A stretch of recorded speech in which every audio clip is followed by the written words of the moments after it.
Welcome to the Comic Binge. I am your host, Paul Herman, and the Spider-Man Council returns with a little smaller council tonight, but no big deal because we've got a great conversation kind of starter to kind of get us going here about talking about Peter and Miles' relationship in the comic books, the 616 universe. We're going to talk about that, the differences between, I think, the other mediums, and obviously we're going to talk about Miles Morales' new series by Cody Ziegler and oh my goodness, I always forget the artist's name. I feel like a jerk. So someone please correct me on that. Either way, fantastic art. We have a great show. We're going to review those first 5 issues, the first run of that, and I'm excited. So if you haven't already, I would really appreciate it if y'all went over to YouTube and, you know, hit that little subscribe button, because we all know it only makes the most sense in the world to go subscribe to us. So I really appreciate if you all did that. Go hit the like button, leave a love note, aka a comment. I really appreciate it. And, you know, either way, we're going to get this party started because we're the Comic Binge, yo. So thank you for all coming and joining us. And again, like, comment, all that jazz. And I hate saying this stuff. So anyway, I'll start off with I guess what I call him the third co-host, because he's been on enough shows enough. I got Mr. Javi Trujillo, the Heart, El Corazon, the El Corazon. The El Corazon. I'm probably gonna have to go because my heart is broken. That superhero hype is reporting that Bad Bunny is no longer going to be El Muerto in the Spider-Man movie El Muerto from those 2 issues of Friendly Neighborhood Spider-Man from 15 years ago. Yeah, 6. Yeah. So wow. I'm too heartbroken to talk about Miles Morales. Right. I'm sorry. All right. Give all right. a call, I guess. That's sad. Okay. So one of the people who has my login has told me this. I'm pretty sure it's probably you, Javi. So that was me. Yeah. So El Corazon comes in. I appreciate you coming in, sir. I really do. It's always means a lot to me. And you happy to talk Spidey with you. Exactly. And Superman and Batman and everything. What you're pretty much on the most than anyone else. So you're pretty much you're you know, institutionalized. You are a co-host. You're a part of the family, as you know. So, and you are the one who created the subject for today. So I can't wait to get into that and kind of dive a little deeper. The next one, which I'm just going to say real quick. This is great. Yes, Thwip indeed, my friend. Thwip indeed. All right, next I'm going to go into the last person here, or not last person. Before we get to the last person, we have a new person here today. Mark, hey. How are we doing today? Pretty good. Pretty good. Now, spectacular, amazing, sensational. Yeah. Marvel team up. It is a Marvel team up if you think about Superior. Superior. I like that. Superior. Okay. So, Mark, you have multiple podcasts, I believe. I mean, you have the Star Wars one which I was on, the Holdo Maneuvers, and is it Maneuver or Maneuvers? I think it's Maneuvers, right? Maneuver, yeah. Yeah, okay. Yeah. I'm a white male over the age of 30, so I definitely have a few podcasts. I hate that because it's so. I hate it because it's true. It's true. I get it. But what other podcast do you have out there? Yeah, so Animation Fascination, and then the Holdo Maneuver podcast, and then eventually, once everyone gets a fair deal within the writer's strike and actor's strike, the Richmond Way Ted Lasso rewatch podcast I was going to be doing will eventually start. So when I started following you, I noticed a lot more Ted Lasso in my feed. I'm like, where's this Ted Lasso coming from? Because it just when I followed you, it kind of upticked, and I went, I think Mark's a fan. Yeah. I mean, this is like fresh because this was in honor of my dad because it's like in his handwriting. Aww. But it's also because we're both big fans of Ted Lasso. So that's awesome. Like 2 days old. So. Wow, it looks great. I love it. That looks great. All right. Well, anyway, thank you for joining us, and I'm really glad to have you, Alan. And I know you said you were a Spider-Man fan, so we'll get into your fandom here in a moment. But before I do, I had to let on the last guy because the last guy, he's out of control. He's just the Spidey dude himself. You know. What's up, man? Zach, this is my first time. Hello, sir. This is my first time, I think, using the Mac since I upgraded computers, and in my new place on the council. Nice. So. All right. Well, you're not unfamiliar with the council. You're on the seat. I am a member of the council. Yes. You have the rank of master. So like a lot of us. So Sure. that's how we do it. That's how we do it. Yeah. Here. So which we just started a new podcast with through the Spidey Network and our channel here, the Comic Binge, called the Slot. Oh my God, why am I blanking on the name all of a sudden? Slot Symposium. Symposium. I couldn't think of the word. I'm so bad. My memory is bad. Slot Symposium, which we're dissecting the entire Dan Slott run of Spider-Man. And I thought our first episode was fantastic, if I do say so myself. And the next episode is going to be where the popcorn starts going to fly, because I haven't read any issues yet, but we get into the brand new day era of Dan Slott Spider-Man, which I know you love so much. So we'll see. Have you, really quickly, don't tell me anything else, but have you reread it yet? I've reread the first issue and it gave me heartburn.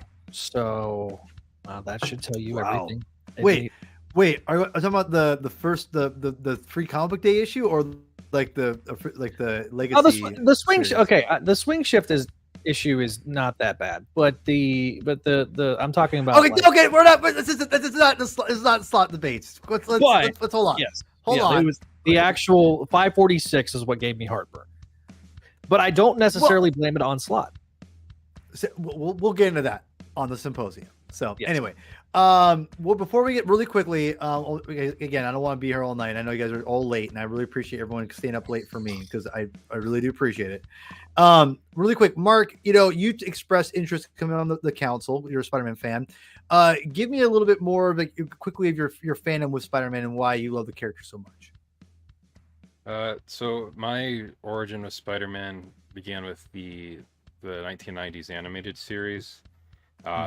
And so that's where like most of my originish, that's not a word. I like it. I like it. There you go. Most of my like knowledge that I compiled of Spider-Man originally was like everything from that show, and from that, and then from there, like the Tobey Maguire movies, and sure. As those things were coming out, I would pick up random comics here and there, like this whole shelf behind me. This is all Spider-Man right there. Nice. But yeah, I mean, I've just can't really, I don't know, like pinpoint what it is that I like about the character, but other than like, it's usually very easy to kind of identify with. I've always liked the humor, depending whether it's Miles or Peter or whatever other Spider person it may be, with their quips and thwips for that. So yes, and just again, whether it's any version of Spider-Man, usually the morality that they go about with, like doing what they feel is right and what they want to have done. But yeah, right on. That's right on, man. Well, I'm very interested in what your favorite Spider-Man story in the comics are. Comics only, not movies or TV or video games, but comics. What's your favorite Spider-Man comic, you think? Storyline. Oh man, I think maybe not specifically like a storyline, but I really like the Tim Sale's the Spider-Man Blue, like that. Okay. That story I liked. I liked how that like retold the story of like Gwen Stacy with Spider-Man in that. And I really liked the art in that as well too. So the art is very good. So I think that one would probably have to be my favorite. I know it's not. I also did like the more recent Spider-Man Life story too. Yes. I thought too. That was very good. Very well done with how it like layered pretty much the entire like all the stories history. And it was done. It was weaved in very well, and like it felt like, it's underrated for sure. I think it ends on a thud a little bit. But again, that's no. We'll talk. No. Listen. We will address it. Sir, this is still a council. Hey, you don't have a gavel, so you can't shut me up just yet. What? What is No, that? the bobblehead You lacks just the broke your authority. bobblehead. What? He just lost his arm too. So Oh. anyway, so don't worry. I still got Destruction the of property gavel. does not count. That no. Anyway, Mark, do you have the new artist edition of Spider-Man Blue that just came out like 2 months ago? I don't. It's I got it from In Stock Trades. I got the Tim Sale. Well, I mean both covers are Tim Sale, but I got the variant edition. It's got more of a Spidey image on it than was it issue 3's cover. It had like MJ and Gwen on it for the traditional one, but it's just oversized and it's got little notes in the back and sketches, and it's pretty cool. It's a good way to read it all in one sitting. I'll have to see if I can find that. Listen, the artist editions and things, those things are beautiful pieces of work. And Tim Sale's art is gorgeous. I'm not the biggest fan of Spider-Man Blue, but it's not because of Tim Sale. Well, I'll just say that. Yeah, Tim Sale's not the problem. It's Jeff Loeb. Yeah, I mean listen, that's the reason to get that version. I mean, it's not like the traditional artist one where it's black and white. It's full color, but yeah, I mean, it's Tim Sale art blown up really big. Like that's the selling point for me. 100%. You can't go wrong. You can't. I forgot how much I loved his Spider-Man because I always associate him with Batman. But like recently, it's like, oh hey, here's Spider-Man Blue, and here's all Superman for all seasons, which I mean, all should really have on his shelf. Yeah, I listen. I own both copies, sir. I own both. I own both those comics. I own them. Don't even get on my case. So anyway. But listen, we'll talk about Spider-Man Blue another time. That was for Chris. It was I knew he wasn't going to show up today. I just knew he wasn't. But that's just me. Just the Reverend likes to conveniently leave when he doesn't need to. So anyway, I love you, Chris. I'm just joking around. All right, so Javi, why don't we talk about the whole genesis of this episode was your idea, and I love the idea because, and I'll just do I'll set up a little bit for you. I think most of us here, and Mark, I'm curious, I'm assuming you love this character, but Miles Morales is definitely getting the love he deserves. And it's through, I would say mostly through the movies and the video games and things like that a lot of this is coming from. Whereas he definitely had fans in the comics, and he was definitely supporting his own series and everything. That's never been debatable, in my opinion. That being said, when the movies came out, everything it's made everything bigger, right? Now we could go on about that specifically. We have before in other episodes, but with this, something you said to me, Javi, I thought was really interesting, and it came out of the Spider-Man 2 trailer.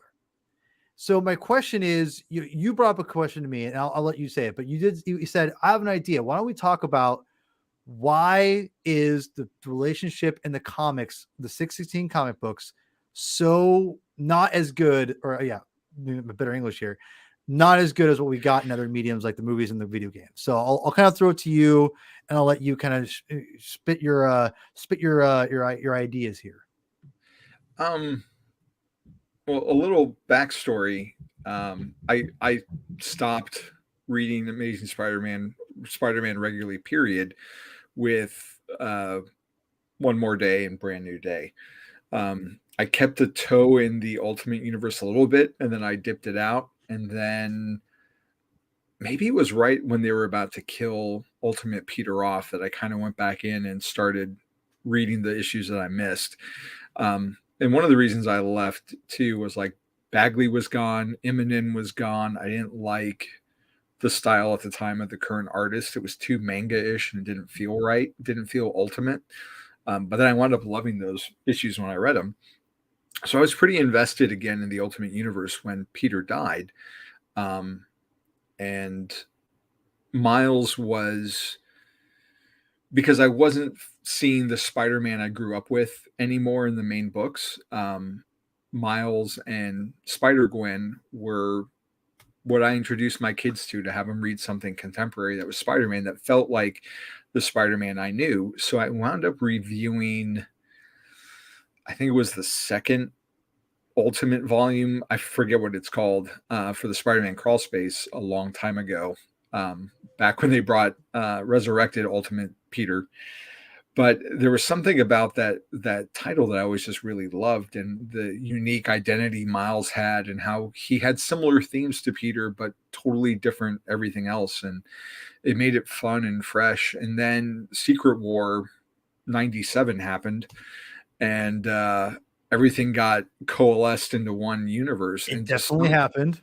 something, the magic that was there, even though it was the same writer and even a returning artist, like just something was missing when Miles and Peter were like interacting. Like there was something special about Spider-Men, the first volume, that was really just amazing, no pun intended.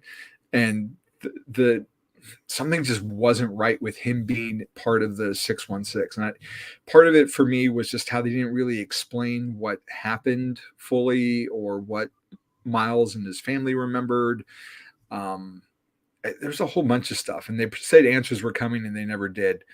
And then so jump forward a bit and we have, Into the Spider-Verse, and Miles takes the spotlight, and it was more, there was a different dynamic between him and Peter, like this father-son, this Batman and Robin, but not necessarily Batman and Robin, because it's more like Batman and little Batman. I don't know, because he's his own Spidey. And we, had the video games reflect that with Spider-Man and Miles Morales Spider-Man. And it just, something just hasn't been sitting right with me in the comics since he's joined the Marvel Universe, which it's puzzled me, because it works in games. It's worked twice now on the big screen, but it hasn't really carried over for some reason for me. So I wanted to bring it up to the council to kind of work through why it isn't coalescing in the way like I feel it should. So that's what brought us here today, because we just had Across the Spider-Verse come out on physical media, and we did. It's in my thoughts right now. Well, and I'll throw it to you guys here in a second. I just want to just say that I think that's a great idea of a topic, because it is kind of in my opinion, a legitimate topic to talk about, because Secret Wars really did bring a weird, just kind of excuse the expression, half-assed a way of giving us the Ultimate Universe, which again, I'm not opposed to. I knew that was eventually coming. I felt like when Miles hit off as much as he did, I knew that we were headed that way at some point. And this is fine. I like, people get mad with this kind of stuff. Like, oh, we knew this was going to happen. It's like, yeah, guys, it's comics. Like, people die and come back. Like, just go roll with it. Like, just have fun with it. Like, you're not going to change anything. Like, getting upset, like, this is the way it's been forever. And it's just never going to change. It's one of those constant things. Like, things are going, they're going to be retcons. There's going to be new characters, going to be updates of characters. And when a character like Miles Morales becomes, a substantial hit in the comics, you're damn right. They're going to put him in the real universe where most money is made, which is the 616. So that all being said, it's been really clunky how they've handled it, and it's really disappointing.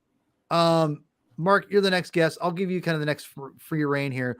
What's your take on this? Do you like the character? I mean, excuse me, I think you like the character, but do you think the comic, if you read enough comics where you think the relationship is good, or are you not familiar with the comic relationship? Or give me what your take on all this is potentially. So I probably haven't read as many of them as the rest of you, but in like what I have read, I've enjoyed what I've seen in them. It's like within like the Spider-Men like volumes that they did with those stories, and then as far as like with obviously like the Spider-Verse movies, of like how they've shown the relationship in those, and then with the PS4 and then now the PS5 games, of like how they've kind of worked on the relationship within those mediums too. So and I know we'll talk about it later, but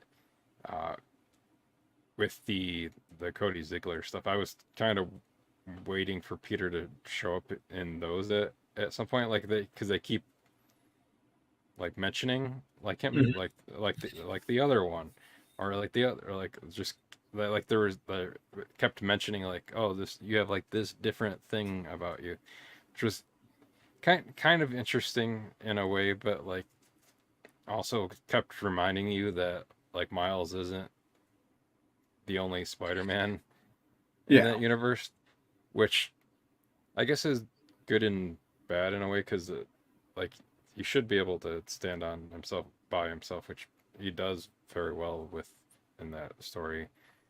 But it felt weird that they kept having to mention like Peter like like every third or fourth page, like yeah, like Peter does this, or I like your suit more, but he's like this isn't the only thing that's different. Um, but yeah, I don't know if I've just probably haven't read enough as far as like comic book wise with um as far as like the relationship there.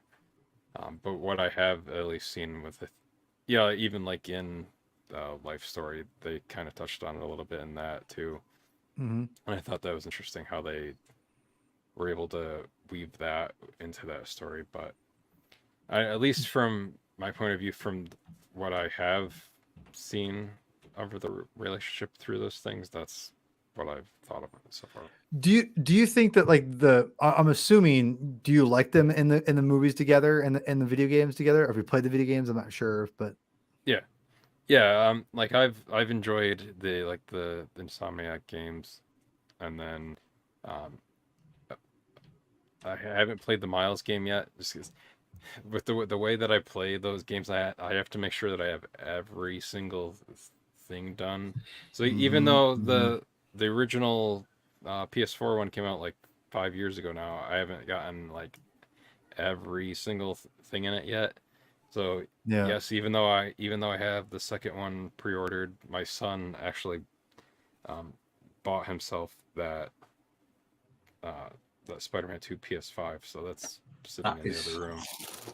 Nice indeed. Yeah, I bought the controller for that, but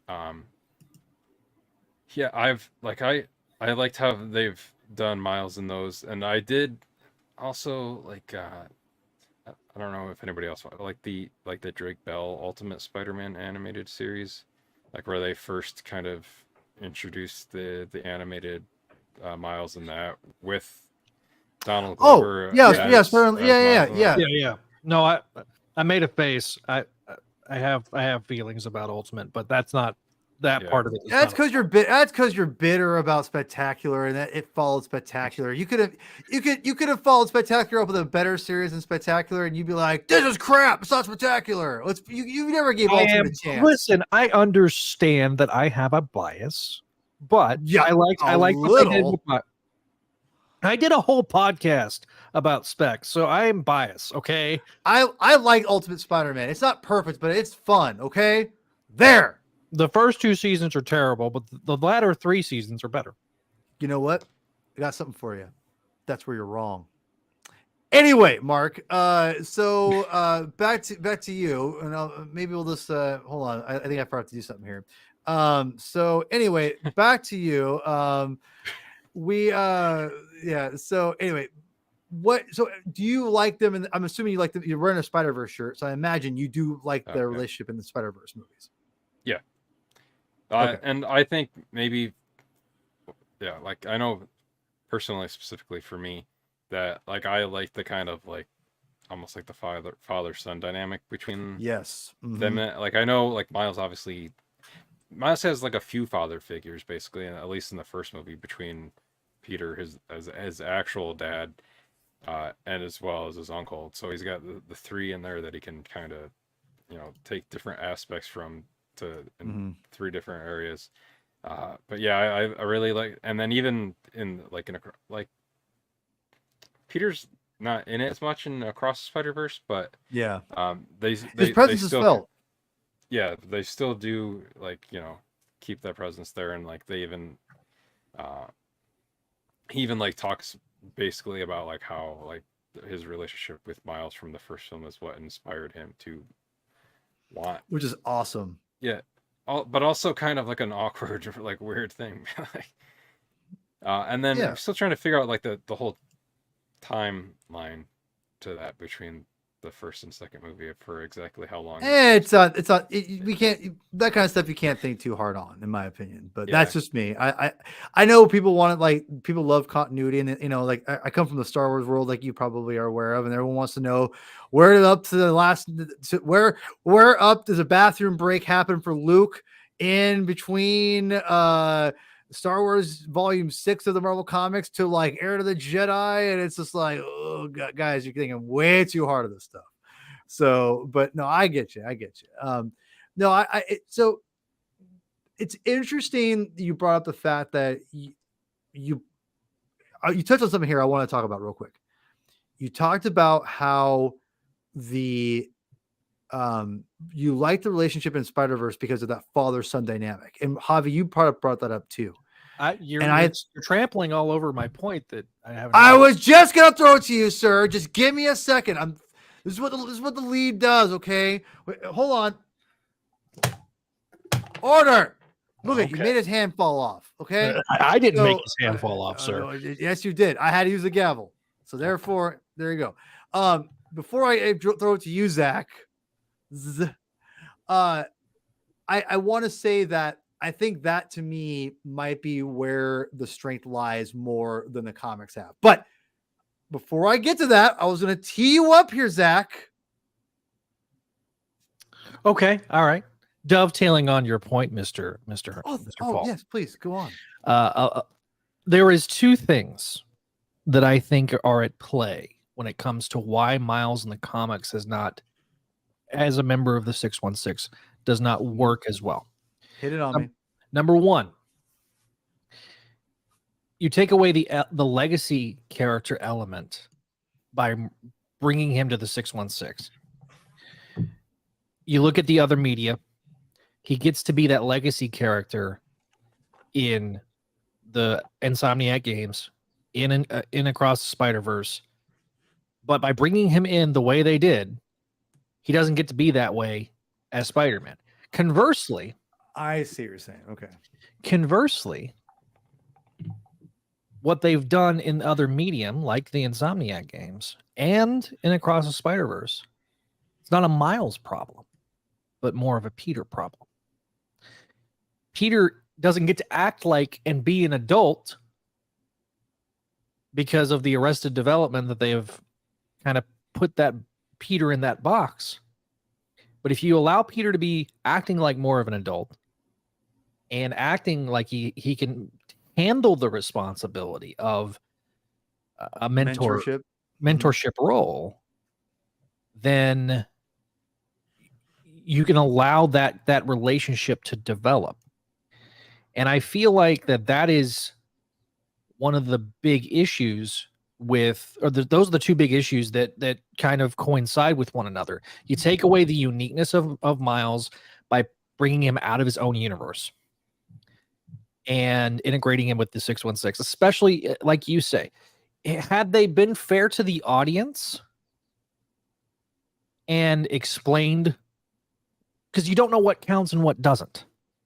Because in the Ultimate Universe, his mom's dead. In the 616, thanks to a cheeseburger, his mom's alive. It just doesn't feel like you're playing fair with the audience. And when you look at the fact that in Spider-Man, one of the plot points was you already have a Miles Morales in the 616. So then you got two Miles Moraleses running around. But that gets apparently, I have not read it, but I heard the sequel to the series. They deal with that. They tried to deal with that, yes. They deal with it well. I haven't read it yet, so I don't know. It's Spider-Man 2 is far more inferior than the first one. But this one's fantastic. I love. We reviewed it on the show. It's fantastic. The first one is a very high bar to reach, and I think it was going to be impossible for the sequel to be able to match that. Agreed. But again, if you have Peter acting like an adult, like he does in the Insomniac games, obviously he's adult enough to be a father in the films, then you can allow that mentorship to take over. And I think that's where you've got to you got to do a little fixing with Peter, so that way because they give the lip service of him being a mentor in the comics, but you really don't see that. You know, it being executed, especially in the ongoing series. And I think that we'll get into that, how they address that in the new series with Ziegler. But I just feel like that those are the two biggest obstacles that are kind of facing Miles in that regard. That is really well said, honestly. And I think one of the things I really appreciate about this kind of conversation is that it kind of brings up a couple bigger issues that people have with the current continuity of Spider-Man. A lot of the hardcore older fans, like unfortunately we're older. I mean, it's fine. It's a bummer, but I know you guys who are anti One More Day. It really does give you justification of the problems of what they did, which was we have to revert Spider-Man back to being as young as he can. He's a young, hip, cool dude. It's like, yeah, that's never been like, and that cool dude is never, obviously that's not what they were going for. They're going for the drama of having a single life and how do you balance that, which again, as someone who defends One More Day against you fools, I can 100%. I say that in jest. You know this, El Corazon. I know. Come on. But the thing is, I understand that your points become way more valid through, I think, Miles coming into the 616 universe. And that's the problem. They wrote themselves into a corner that they didn't, I don't think they ever intended to write themselves into. No. Javi, I wanted to comment on one of Mark's points about how, and jumping just slightly ahead, how Miles, the issues we're going to talk about in detail in a little bit, he brings up the other Spider-Man quite a bit, but it's not reciprocated. Yeah. Like if you read Amazing, Peter never really thinks or talks about Miles. Miles never gets brought up in comparison. When he's in a crossover like what was it? What was Last Remains? He was in Last Remains, and then he was in he's part of a group, and it doesn't matter that he's there. He's just another spider person in a mask. So they can take on the sins of something else. Like there wasn't, it could have been any other character because it didn't matter, you know? Yeah. And that's when they were bringing him in. This comic series doesn't feel like he has a connection to Miles like he does in the movies or the games. Yeah. And I think that part of that's also the schedule. You can blame that on the double ship. Part of that's editorial, frankly. I would lean more towards that being the reason. Well, the only reason I bring up the double ship is because they have to, the way you have to write it to get it out on time. You're kind of writing 3 stories at once. Nah. I'm going to push back on you just briefly on that. I'm with him on with and Javi say on this one, Superman. Okay. That's fair.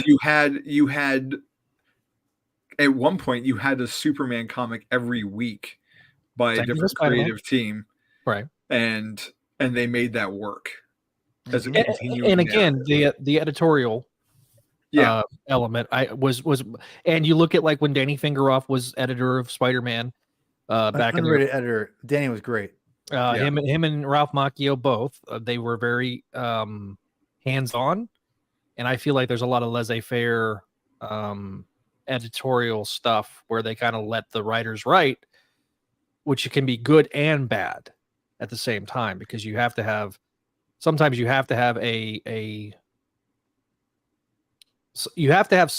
at the wheel that is protecting the characters. And I was reading I read an article the other day talking about Morrison's X-Men run and how a lot of the elements that Morrison wanted they didn't get because an editor stepped in and said, no, let's do it this way. This makes more sense. And this is why. So I feel like that I agree. So I understand what you're saying. I do feel like that there is a small element of how the book shipped that may be an issue, but Well, But you're right. let me- If there would be a few offhand comments in Amazing that, hey, there's other Spider-Man running around, but it seems like they want to act like Peter's the only Spider-Man running around in his book. But then you got Venom and all this other books that are Spidey adjacent that they all reference Amazing, but it's not reciprocated. All right. So let me jump in here. This is good material. And Mark, I'm going to get your opinion here in a second, but I want to comment on a couple things. I think Javi has points valid because I'm going to give you a couple things here. Look at Spider-Boy. He is getting a lot of attention in his own book, in Spider-Man's own book, and he's essentially like a way younger version of Miles, right? It would make a lot more sense. Again, this is all in hindsight, but if they would have done it like this, where we got introduced to Spider-Man's Miles Morales, and this is now, and I think it would have been, because I think this story still exists, but they should have done it at the time like Spider-Boy. And Right. what you could have done is have him like Spider-Man, Miles Morales just show up and he's fighting crime, and he's like, "What the hell? You're what are you doing in this universe?" And the thing is that Miles could maybe not have a remember who Spider-Man was, and say, "Well, I'm or his old, or excuse me."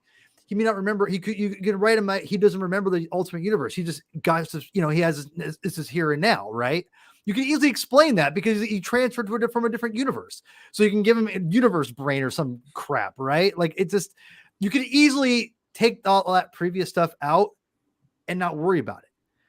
And I think that's the problem, is that because we kind of got shoved into it, like, oh, he's been here the whole time kind of thing. It's just, and like they've already established, hold on, before they have established relationship, it diminishes the character's relationship with Spider-Man now. And I think the problem is because we've got so many things, and Javi, I'm curious what you think, we've gotten the Spider-Man, into the Spider-Verse and, the video games now, they're almost taking it for granted that we assume they have this great relationship when they really don't. We just get it in like words here or there. Now, mind you, I will say there are a couple moments that I think are good, like the Tom Taylor Mary Jane issue, where her and Miles team up. That's a fantastic issue. That's a fantastic comic. Underrated in my opinion. Great comic.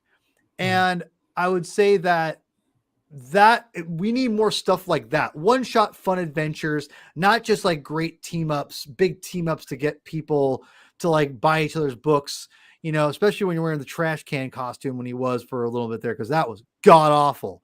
Trash can costume being Miles Morales. Yeah. So, Mark, I get to throw it to you. Does any of this resonate with you at all? Yeah, I mean, I like to kind of go with all it. Just as basically, I feel like Miles should be able to, stand on by himself, and like we've been saying, like with the Ziegler comic, how it's going like one way, but it's not. So that is kind of weird in like a sense where it's like trying to appease. I'm not sure like the right way to phrase it, but like trying to act like it exists over here, but then kind of acting like it doesn't exist by omission over here, even though they are supposed to be. So like even though like they're in the same universe now, it almost feels like they're not. That's a great point. It's a great point. Well, and it also, we might as well start getting into it, Paul, because I know we're at the almost 40 minute mark. Agreed. But the thing about the Ziegler series that I felt like worked is that if you've read Beyond and Ziegler's previous stuff, it enhances. You don't have to read it, but it definitely enhances, because like the addition of Misty Knight, for a lot of people, that's going to seem like she comes out of nowhere to start mentoring Miles. Well, she's been kind of brought in as a bit of an ancillary character thanks to the Spider-Man Beyond comics that Ziegler was a part of that team. So, and Vincentini was an artist on Amazing during Spencer's run, and then I think he did a few fill-in issues on during the Beyond stuff too. So, the Office was able to develop out of Amazing Miles Morales. I also think them getting back to basics in terms of his costume, his and his overall look, that the I understood from a storytelling aspect why he switched costumes, but That makes you've fun of got us. we made fun of it. It was terrible. It's a terrible design. But you've got a Oscar-winning film. Like you don't mess with the success, and you got a video game that between the two they've sold 33 million copies between Miles Morales and the first PS4 Spider-Man game. Yeah. The one thing I'll say too about that PS4. We gotta go. We gotta go. That's my final We gotta point. go. My final point about it is that with that game, they introduced you to Miles and led you along his journey. So that way, when you got to the next game, you accepted him as Spider-Man. So that, because you went through that journey with him, it's not just him being plopped into the universe. It's like it was very organically done. That's all I got to say. All right. Last thing we'll say, I'm going to get into the series for a few minutes and we'll head out of here. I'm just going to say, I think I want to say I speak for all of us, but you guys can tell me, don't go give me a 20-minute diatribe of why you disagree with me. But if I'm assuming that if they gave us an actual proper introduction, like an untold tale of Miles and Spider-Man coming together in the 616 universe, I feel this would, if done right, even if it's halfway decent, it would at least alleviate some of the pressure. Do I get a yay and nay from everybody? Javi, go. Yeah, I think that backstory would help, but I think like we've touched on, just the relationship, if there is one in the comics, is very one-sided. We need to go develop. Give me the untold tale and keep working on them together without going in a crossover series every issue. Correct? Like they don't have to be supporting characters in each other's books. I'm not asking for that. I don't think they need to be, but it definitely there's just something that's not fitting in together when it comes to it. I think it assumes that untold tale, that first meeting, is Spider-Man, even though that there was so much that happened between Spider-Man 1 and 2 and then his introduction in the 616. But I think that I say untold tale because it doesn't have to be their first meeting. They just have to explain more of what's going on, which I think is still I think there's still ripe good storytelling there. So, Mark, last thought, and we'll move to Ziegler. Any thoughts on that? Do you think an untold tale on top of trying to improve their relationship in the comics, it would help with like kind of satisfy that itch, you think? Yeah, I mean it couldn't hurt. So that's fair. I'll say that.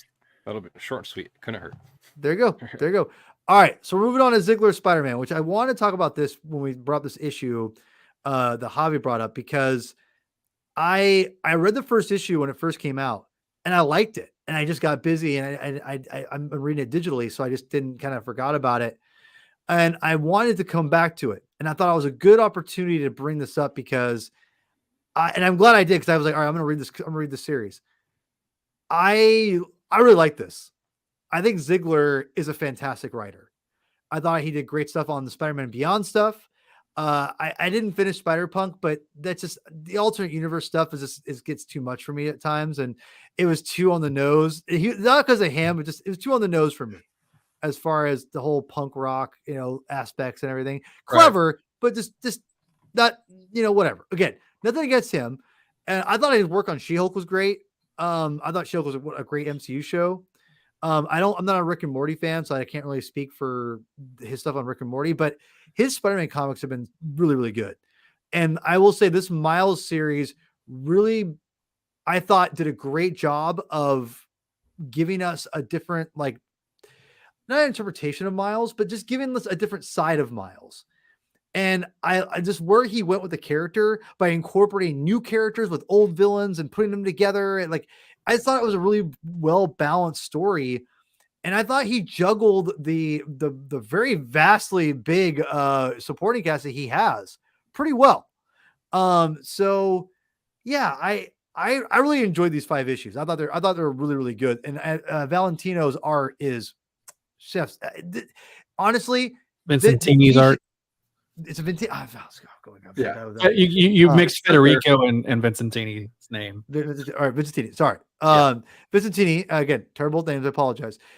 His art, I think he should be drawing the main Spider-Man book at some point. I thought, which is still, this is great. This is a Spider-Man book, but give me the main ASM. He should be on ASM. He was. He's great. I mean, yeah, Well, he did. He was doing a lot Beyond of stuff. Beyond. No, he was he was doing a lot. The Spencer. Yeah, he was doing a lot of in the Spencer's run.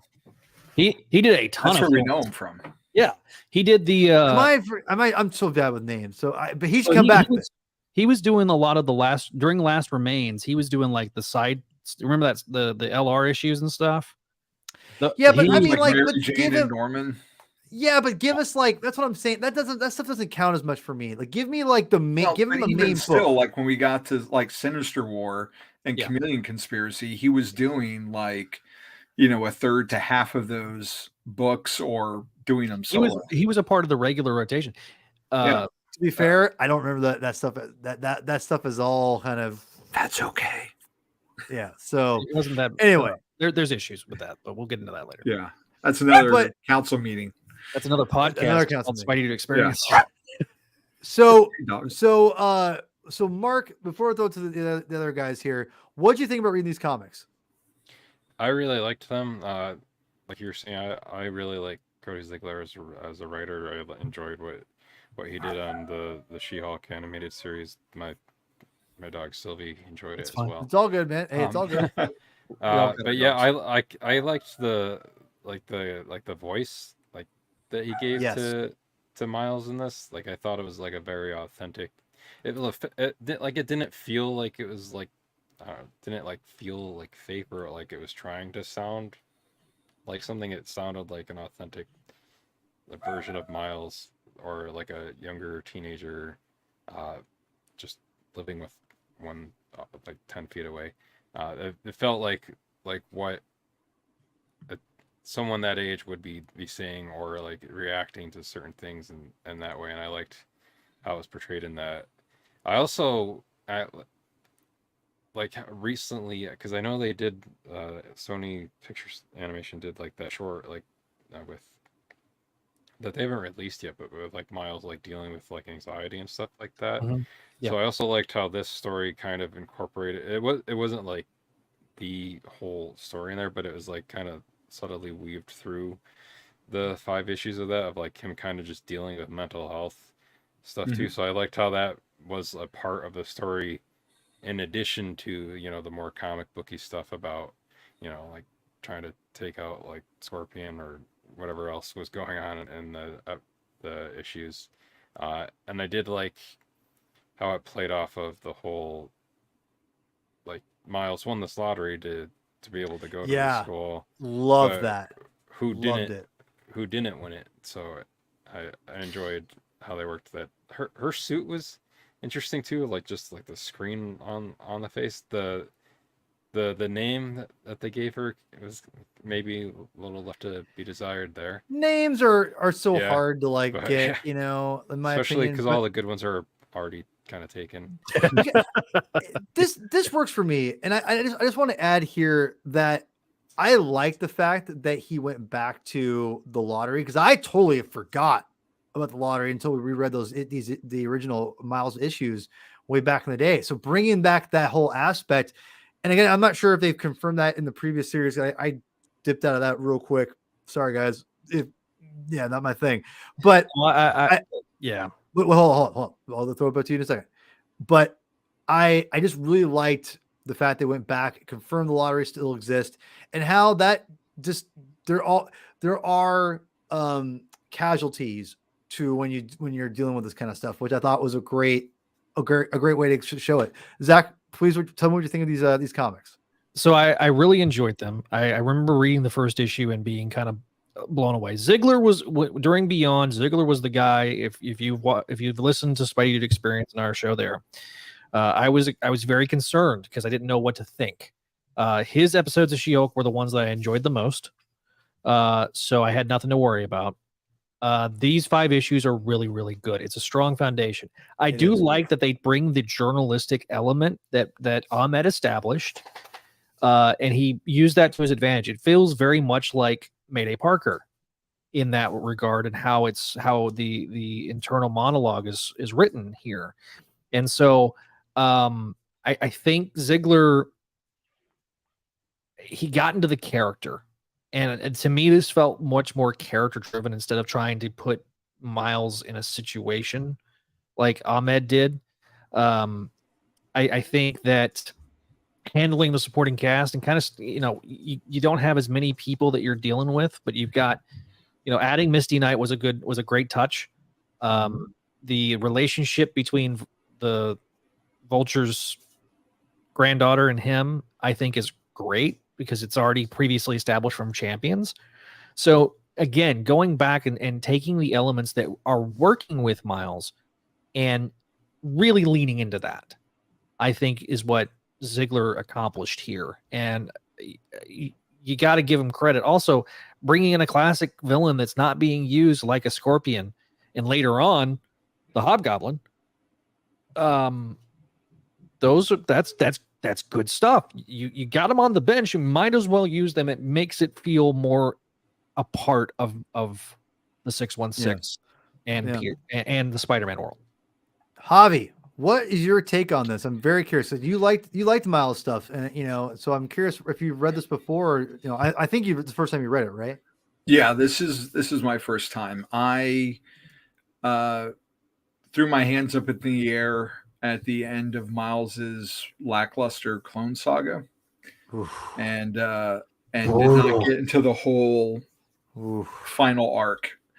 And I did not jump on this volume because of what I've seen of Ziegler's stuff when he has done backups on Miles Morales. I've said on like the Crawl Space satellite shows, I didn't care for his writing in those. There's a voice that I've gotten used to for Miles since, he's basically had just Bendis and Ahmed. Yeah. And Ziegler's writing and dialogue just felt antithetical to that. Like it didn't seem like it meshed, especially when it was in the same issue. But time has passed since then, and I read these all in one sitting today. And like similar to like Mark, I've my kids have gotten older, and they're in high school, so they've got certain lingo and stuff that they use. So today when I was reading it, like it felt more natural to me, his dialogue, because I think maybe I'm more used to hearing those terms on the regular.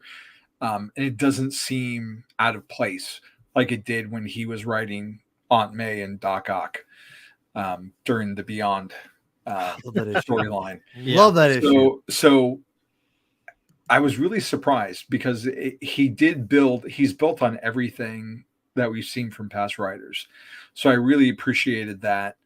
Like you guys said, having the lottery come back up and having that be the theme of his arc, not just for him personally, what he was dealing with at school, but now he's facing those consequences as Spider-Man. Like that's what, people always talk about with Peter. They like to have the personal side affect the hero side and vice versa. So I think Ziegler really hit it on the head with this arc, but where it fell short for me, and maybe he's leaving it for another story, it's just how did Rabble get all this information?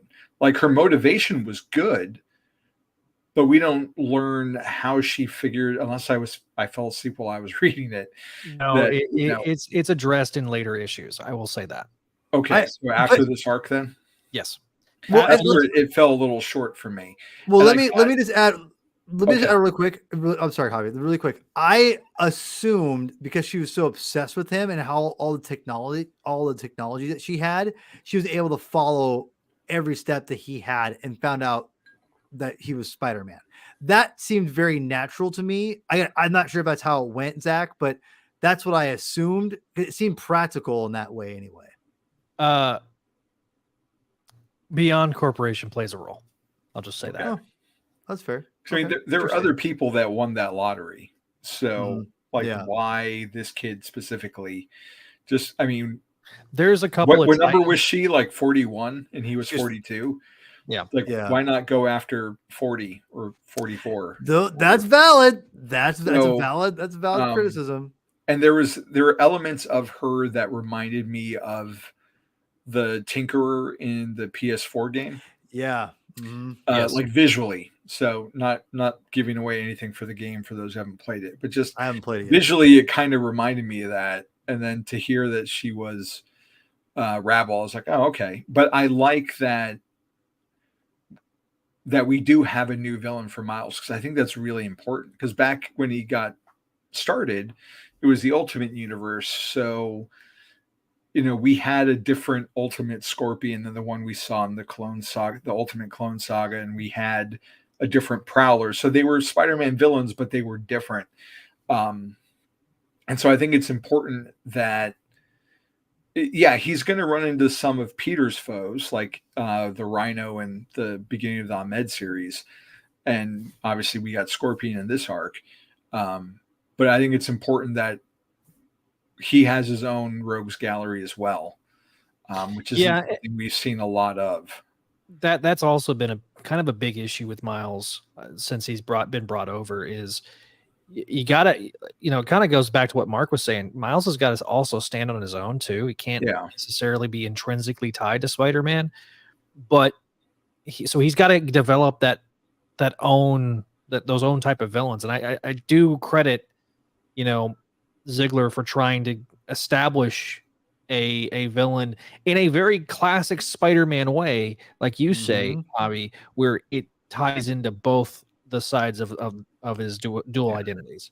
And if you look at like 2099, the original Peter David run, like they did The Specialist and they did Venture, and they, got some things established before, like, okay, now we're going to do the Vulture. And then they did Flip Side, and like, okay, now we can do Venom. Like they spaced it out a little bit. And I think Miles just needs a little bit more of that. Because just racking my brain right now, I all I can think of is like recent stuff, like Salim, his evil clone. His Prowler, I think, is still gone, because I just started reading that final arc, so I don't know what happened in it. But outside of that, the Assessor, and I'm drawing a blank. So Listen, I need to read the rest of the arc or the rest of the series so far, because I'm into it. I'm avoiding all the tie-ins though. I ain't reading no Maximum Carnage tie-ins. Yeah, that was ridiculous. I read that by accident today. No, and why there's a symbiote with Tony Stark tech that's part of Carnage, I don't even want to know. That's sorry, symbiote bro. That is a whole event tie-in, and once again, the Spider Office. It seems like every time we get a new series, they have to tie it into. They did it with freaking Ben Reilly's Scarlet Spider. Yeah, I get it. It boosts the sales, but it's just let Miles cook. You barely got through the first arc, but before we had to do a ridiculous tie-in to that. So and that's not Ziegler's fault. So that's not Ziegler's fault. That's editorial. That's editorial and sales department. That's the game. It sounds like everyone enjoyed the series though, from what I understand. Oh, the art's fantastic. Yeah. I didn't say that, but Vicentini has some great layouts. There's a lot of energy to it. That you posted it earlier. I don't know if you have it in your file. I thought folder. I had it, but it's not here anymore for whatever reason. Amazing Fantasy 15 homage was fun. Oh yeah. I don't remember. And there was a great sense of tension in the story too. One of the things I will say about the artwork, this is what happens when you give Vicentini time.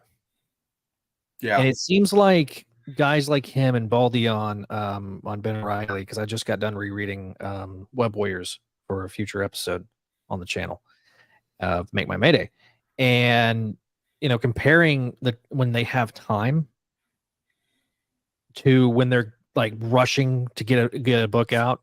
It's like a night and day difference, and it really shows, and it really shines here. I mean, Vicentini is crushing it, and I'm surprised they haven't pulled. There we Oh yeah, are. that's great. I mean, just That's fantastic. the way that they do the rain. You know, this is the second best artist, Spider-Man artist that I've found that can do rain, other than John Romita Jr. like this is just the way the artwork is, the colors. Hi Neil. The way the inking and everything is done, it's really extremely well done. And no, definitely worth the hype of Miles having his own series. absolutely. All right. Well, so Javi, really quick, you didn't love this as much as probably the rest of us did, it sounds like. Are you kind of am I wrong on this assessment? I'd give it like a B plus, like overall. That's pretty good. I think that's why I'd probably give No. it B plus Yeah. too. Okay. No, and I, we're talking about like good things. I think, and I haven't kept track of numbers in a long time, especially now that everything's fractured and hard to put together now that everyone's not under the Diamond umbrella. But I feel like this is a book that should be doing better than whatever its numbers are. Like, especially with this jumping on point with art like this that feels young and exciting, that Vibrant, yeah. this should be pushed out there more by Marvel. And what do you see at the end of any DC trailer? You may not like the final movie, but no matter what it is, at the end of it, it's like, go here, and they'll show you like 3 books of that character to go read.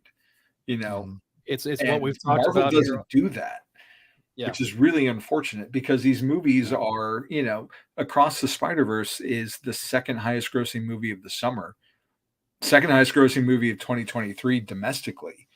But how many of those people are reading this book? And it's a great jumping on point. Like, Yeah, it's a great time to come on. You have enough so- of a touch on his origin, and you're pushing everything forward in the present day. Like, it's a good balance. Yeah. Like killing it. this is the book that should have been in the stack. Like, the first issue should have been in the stack for Free Comic Book Day. Mhm. And and sent to the theaters or whatever, because that's when the movie came out. They timed this perfectly, and Ziegler did a great job Yeah. with an opening issue. The opening issue has to hook people, and if it doesn't do it, then you're going to stumble out of the gate. And this opening issue and arc was great. It was very good. Not read it, go. It's on all of it's on Marvel Unlimited right now. It's on Hoopla. I'm assuming it's going to be. It's easy to obtain this bad boy. So The trade's already out, so it should be on Hoopla. Yeah, for sure. So anyway, we'll wrap this up here, everyone. Thank you so much for being here super late. And we'll just kind of do some final thoughts and go and pimp your stuff out as we go. So Mr. Mark, kind of wrap this up for a bow on your present here for us today for coming on.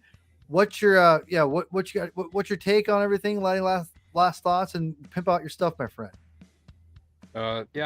I really enjoyed Cody Ziegler's writing for this. I enjoyed this version of Miles that we saw in here too.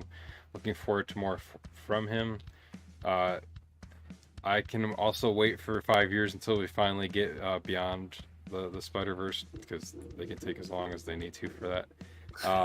But yeah, people can find more stuff for me on Animation Fascination. You can just search for Linktree, Animation Fascination, all the stuff there. And then, as Paul said earlier, if you want Star Wars stuff, you can just search Holopod, Linktree, and you'll find all the Holomaneuver stuff there for that. So whether it's animation or Star Wars, that's kind of what I talk about online. And then eventually Ted Lasso. And Ted Lasso. Yeah. Right on. All right, Mr. Zach, Mr. Spidey dude, where can people find you? Argue with me.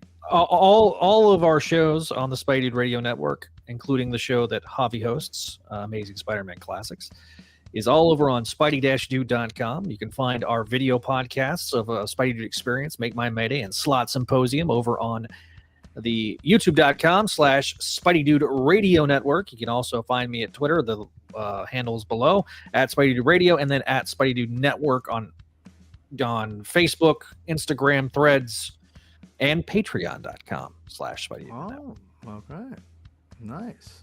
Right on, my friend. Right on. And last but not least, El Corazon himself. Javi's going to heal.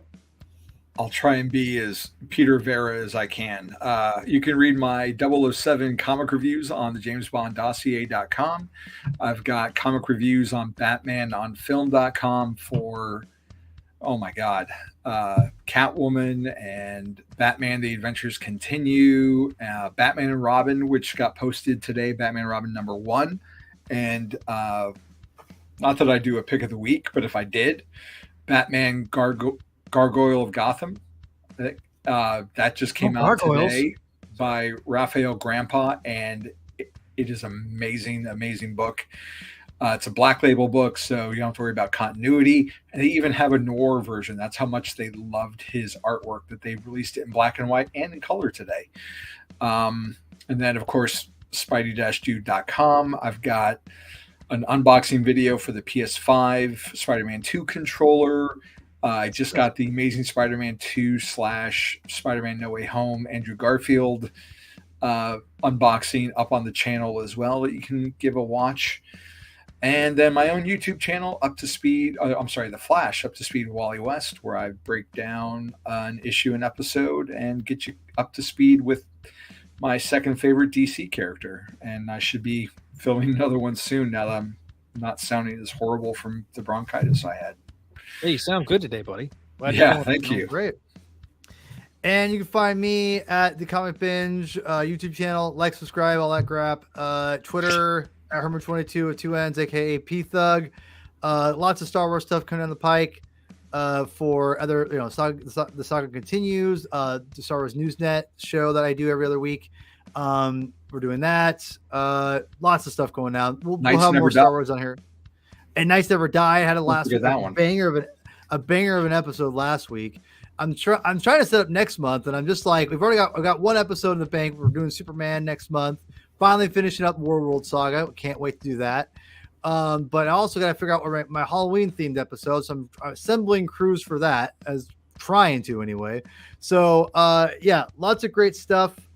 And again, appreciate everyone here. Mark, thanks for coming on. Really appreciate it, my friend. Yeah, go ahead and check his podcast out, Hold the Maneuver, Animation Fascination. Go ahead and check that out. And yeah, Chris Clow's in here, but I'll say it for him. Read more comics.